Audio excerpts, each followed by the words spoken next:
Morning students, कैसे हैं आप सब। तो स्टूडेंट्स, हम सिविक्स का लेसन नंबर 4 लर्न कर रहे 4 जो चैप्टर था उसको हम कल पढ़ा था।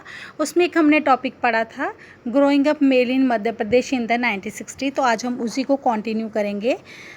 We also realize that societies make clear distinction between boys and girls this begin from a very young age for examples given different toys to play with. Boys are usually given cars to play with than girls dolls. Both toys can be a lot of fun to play with. Why are girls then given dolls and boys cars? Toys became a way of telling children that they will have different futures when they become men and women. If we think about it, this difference is created in the smallest and most everyday things: how girls must dress, what games boys should play, how girls need to talk softly or boys need to be tough. All these are ways of telling children that they have specific roles to play when they grow up to be men and women. Later in life, this affects the subjects can study or the careers we can be chosen. In most societies, including our own, the role men and women play or the work they do are not valued equally. Men and women do not have the same status.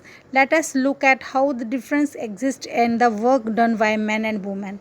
तो इसमें हमने बताया है, इसमें हम यह भी अनुभव करते हैं कि समाज में लड़के और लड़कियों में स्पष्ट अंतर करता है। समाज जो है लड़कों में और लड़कियों में अंतर रखता है। उदाहरण के लिए, लड़कों को खेलने के लिए कारें दी जाती हैं और लड़कियों के लिए गुड़िया।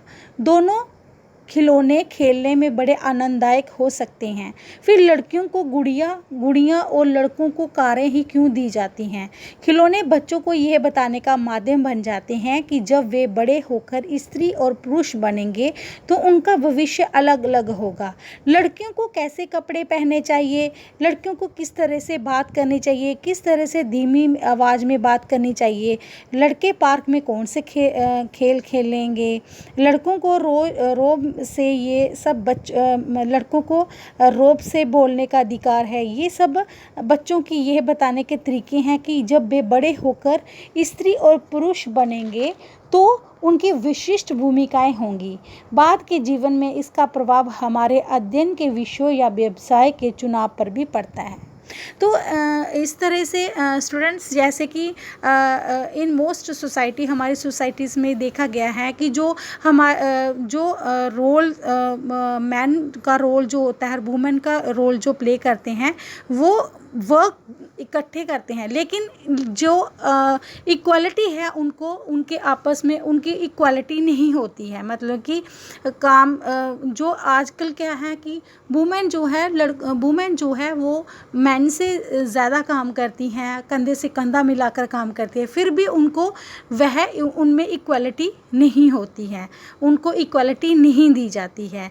Man and women do not have the same status, मतलब मैन के कंपैरिजन में वुमेन को सेम स्टेटस नहीं दिया जाता है। तो स्टूडेंट्स, आज के लिए इतना ही। कल हम नेक्स्ट टॉपिक कंप्लीट करेंगे। Thank you.